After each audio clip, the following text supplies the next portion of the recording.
Parliament ਹਿੱਲ ਤੇ ਪੱਤਰਕਾਰਾਂ ਦੇ ਨਾਲ ਗੱਲਬਾਤ ਕਰਦੇ ਹੋਏ ਕੰਜ਼ਰਵੇਟਿਵ ਲੀਡਰ ਪੀਅਰ ਪੋਲੀਵਰ ਨੇ ਕਿਹਾ ਹੈ ਕਿ ਉਹ ਚਾਹੁੰਦੇ ਹਨ ਕਿ ਇੱਕ ਕਾਮਨਸ ਕਮੇਟੀ ਲਿਬਰਲ ਸਰਕਾਰ ਦੇ ਮੈਕਿੰਜੀ ਐਡ ਕੰਪਨੀ ਨਾਲ ਸੰਬੰਧਾਂ ਦੀ ਜਾਂਚ ਕਰੇ, ਜਦਕਿ ਇੱਕ ਰਿਪੋਰਟ ਸਾਹਮਣੇ ਆਈ ਹੈ ਸਲਾਹਕਾਰ ਫਰਮ ਦੁਆਰਾ ਰੱਖੇ ਗਏ ਸੰਘੀ ਕੰਟਰੈਕਟਸ ਦੀ ਕੀਮਤ 2015 ਤੋਂ ਨਾਟਕੀ ਢੰਗ ਨਾਲ ਵਧੀ ਹੈ। ਰੇਡੀਓ ਕੈਨੇਡਾ ਨੇ ਹਾਲ ਹੀ ਦੇ ਵਿੱਚ ਰਿਪੋਰਟ ਦਿੱਤੀ ਹੈ ਕਿ ਮੌਜੂਦਾ ਲਿਬਰਲ ਸਰਕਾਰ ਦੇ ਅਧੀਨ ਮੈਕਿੰਜੀ ਦੇ ਸੰਘੀ ਕੰਟਰੈਕਟਸ ਦੀ ਲਾਗਤ 30 ਗੁਣਾ ਵੱਧ ਗਈ ਹੈ। ਪੀਅਰ ਪੋਲੀਵਰ ਨੇ ਕਿਹਾ ਹੈ ਕਿ ਕੈਨੇਡੀਅਨਾਂ ਲਈ ਜਵਾਬ ਪ੍ਰਾਪਤ ਕਰਨ ਦਾ ਸਮਾਂ ਆ ਗਿਆ ਹੈ।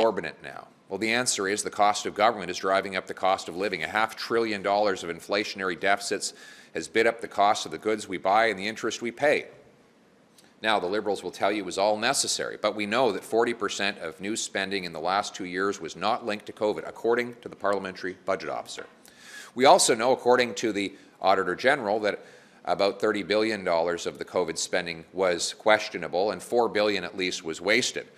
One example, of course, is the ArriveCan app, whereby $50 million of contracts went to shady companies for questionable work. Some of the companies didn't do any work at all other than to recruit other companies that supposedly were to do the work, and that work was badly done because the app in the end did not even work.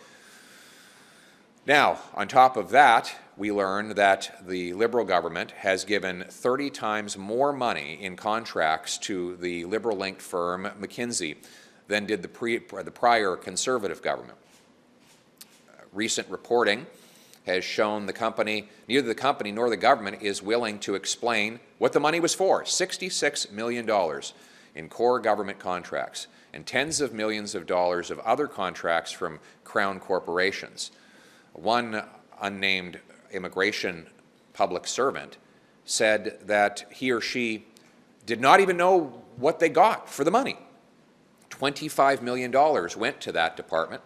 And what did we get as Canadians? What are the results of this management company's ingenious work? Well, 2.1 million immigrants wait in the queue.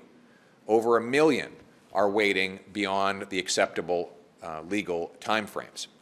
So we want to know what all this money was for. We also want to know about the outsized influence of this company in the operation of our government and our democracy. The company is under investigation for its involvement in politics and government in France.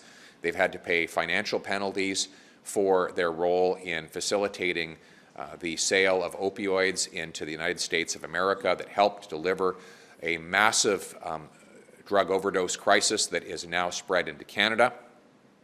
And then finally, the director, former director of this company, managed to get himself